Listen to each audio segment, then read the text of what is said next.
गुरु प्यारी साध संगत जी, आज फिर से एक सुंदर सी साखी आप सभी को सुनाने जा रही हूँ।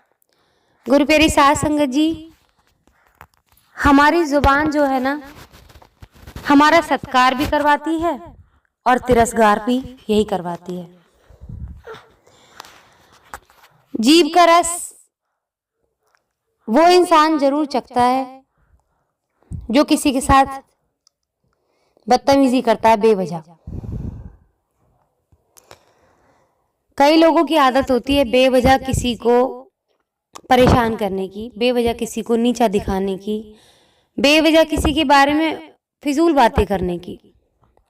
तो ऐसे लोगों को भगवान बहुत जल्दी मजा चखाते हैं।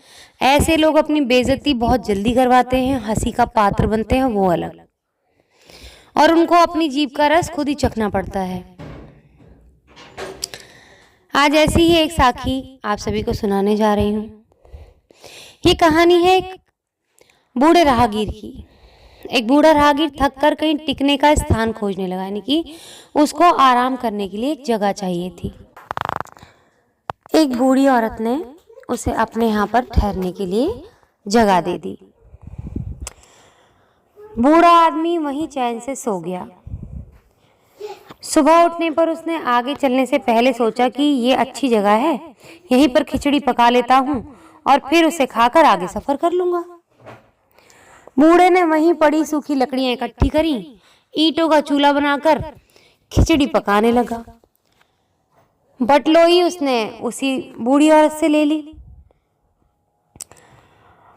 बूढ़े राहगीर ने उस औरत का ध्यान बटाते हुए कहा, और ये बूढ़ा राहगीर बिल्कुल वैसा ही था जिन लोगों को खाली बैठे कोई काम नहीं होता, बस दूसरों को नीचे दिखाने में उन्हें बड़ा आनंद आता है। ये बेफिजूल की बातें करने में कई लोगों को बहुत आनंद आता है। ऐसे ही कुछ गली में औरतें भी बैठ जाती हैं पंचायत करने और एक दूसरे के बारे में बुरा बोलती हैं। कुछ आदमी भी बैठ जाते हैं और किसी न किसी के बारे में बस सिर्फ अपने मजे के लिए, अपने आप को खुशी मिल रही तो किसी के बारे में कुछ भी उल्टी सीधी बातें कहना शुरू कर देते हैं। तो ये बूढ़ा राहगीर बिल्कुल वैसा था। तो उसने महिला का ध्यान बटाते हुए बोला कि एक बात कहूं। उस अम्मा ने बोला, बोलो। तो वो बोला, बाड़े का दरवाजा कम चौड़ा है, यानी कि जिस बाड़े पे तुम रह रही हो उसका दरवाजा कम चौड़ा है। अगर सामने वाली मोटी भैंस मर जाए तो फिर उसे उठाकर बाहर कैसे ले जाया जाएगा। ये बात बूढ़ी अम्मा को बहुत बुरी लगी कि ये कैसा आदमी है कि मेरे घर में खिचड़ी बना के खा रहा है और मेरी भैंस को मारने की बात कर रहा है। बूढ़ी अम्मा को इस बेकार की कड़वी बात का बुरा तो लगा, पर वो ये सोचकर चुप रह गई कि बुजुर्ग है और फिर कुछ देर बाद जाने ही वाला है, इसके मुंह क्यों लगा जाए।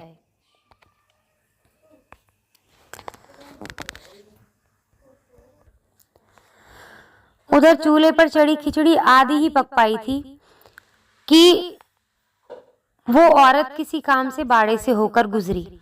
इस बार बूढ़ा फिर उससे बोला, तुम्हारे हाथों का चूड़ा बहुत कीमती लगता है, अगर तुम विधवा हो गई तो इसे तोड़ना पड़ेगा, ऐसे तो तुम्हारा बहुत नुकसान हो जाएगा।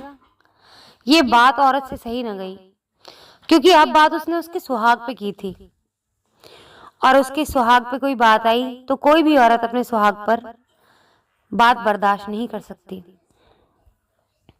इस बार उस औरत से सहा न गया। वो भागती हुई आई और उसने बुड्ढे के गमछे में अध पकी खिचड़ी उलट दी, चूल्हे की आग पर पानी डाल दिया, अपनी बटलोई छीन ली और बुड्ढे को धक्का देके अपने घर से बाहर निकाल दिया। तब बुड्ढे को अपनी भूल का एहसास हुआ। उसने माफी मांगी और आगे बढ़ गया। उसके गमछे से अध पकी खिचड़ी का पानी टपकता रहा और सारे कपड़े उससे खराब होते रहे। रास्ते में लोगों ने पूछा, ये सब क्या हुआ। बूढ़े ने कहा, ये मेरी जीभ का रस टपका है, जिसने पहले तिरस्कार कराया और अब हंसी उड़वा रहा है।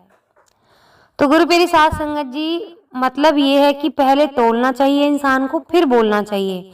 चाहे कम बोले, मगर जितना भी बोले मधुर बोले और सोच समझ कर बोले। ऐसी बात किसी को ना बोले जो किसी को चुभ रही हो, जो किसी का तिरस्कार कर रही हो, क्योंकि ऐसे लोग जो बेवजह किसी का तिरस्कार करते हैं वो बड़ी हंसी का पात्र बहुत जल्दी बनते हैं। मैंने बहुत से ऐसे लोगों को देखा है कि गली में बैठकर आपस में लोगों को नीचा दिखाते हैं। जिन लोगों के बारे में वो जानते भी नहीं है, जिनको कोई करीब से पहचाना ही नहीं है, उनके साथ नहीं रहते, उनसे कोई लेना देना नहीं है, बस उनके बारे में बकवास कर देनी। जो ऐसे लोग होते हैं ना, बहुत जल्दी वो हंसी का पात्र बनते हैं, मजाक बन जाता है उनका, और वो खुद सबसे बड़े मजाक होते हैं समाज के। उनके घर में कुछ भी ठीक नहीं चल रहा होता और वो अपनी भड़ास इस तरीके से बाहर निकालते हैं। तो गुरु प्यारी साध संगत जी, पहली बात तो हमें ऐसे लोगों से दूर रहना है। दूसरा, हमें ऐसे लोगों से ये शिक्षा लेनी है कि हमें उनके जैसा नहीं बनना है। हमें कभी भी किसी को कटु वचन नहीं बोलने हैं। अभी इस साखी में तो शुक्र कीजिए कि उस बूढ़ी अम्मा ने धक्का दिया था। अगर परमात्मा को किसी बात का बुरा लग जाए और परमात्मा फिर धक्का देने लग जाए, तो वो धक्का किसी इंसान की इतनी औकात नहीं है कि वो धक्का वो बर्दाश्त कर सके। इसलिए कभी भी किसी के बारे में बुरी बात बोलने से पहले 100 बार सोचना चाहिए इंसान को। आज इसी के साथ इस सुंदर सी साखी को गुरु प्यारी साध संगत जी यहीं समाप्त करना चाहूंगी। मिलती हूँ आपसे अपनी अगली वीडियो में नई साखी के साथ। तब तक के लिए खुश रहें, सुमिरन करते रहें, और एक बात हमेशा याद रखें कि आप जो काम कर रहे हैं, आप अपनी आने वाली पीढ़ी को वही शिक्षा दे रहे हैं, चाहे वो अच्छी है या बुरी है। अगर आप चुगली कर रहे हैं, आपकी संतान चुगली करना सीखेगी। आप बुरा सोच रहे हैं, आपकी संतान बुरा सोचना सीखेगी। आप अगर किसी को धोखा दे रहे हैं, आपकी संतान धोखा देना सीखेगी। आप किसी को झूठ बोल रहे हैं, आपकी संतान झूठ बोलना सीखेगी। और ऐसी संतान आपको कभी सुख नहीं दे पाएगी जिसको आपने कुलक्षण सिखाए हैं। एक औलाद को सपूत और कपूत बनाने में माँ बाप का बहुत बड़ा रोल होता है। बाकी तो जमाना है ही, लेकिन अगर माँ बाप ने अपना कर्तव्य पूरा नहीं किया तो सपूत को भी कपूत बनने में देर नहीं लगती है। कुछ लोग अपने कर्तव्यों को भूल जाते हैं, अपनी दुनिया में इतने मगन हो जाते हैं, या अपने इस जीव के रस के चस्के में वो इतने गुम हो जाते हैं कि वो भूल जाते हैं कि जो हम काम कर रहे हैं वही पलटकर हम पर भी आ सकता है। हमारी औलाद भी हमारे साथ ऐसा कर सकती है। लेकिन नहीं, उन लोगों को तो जीव के रस के टपके और ये सब करना है ना, चस्के चढ़े हुए हैं उनको। तो ऐसे लोग बहुत जल्दी उसका मजा चखते हैं और ऐसे ही मजाक का पात्र बनते हैं, जैसे कि वो बूढ़ा आदमी बना।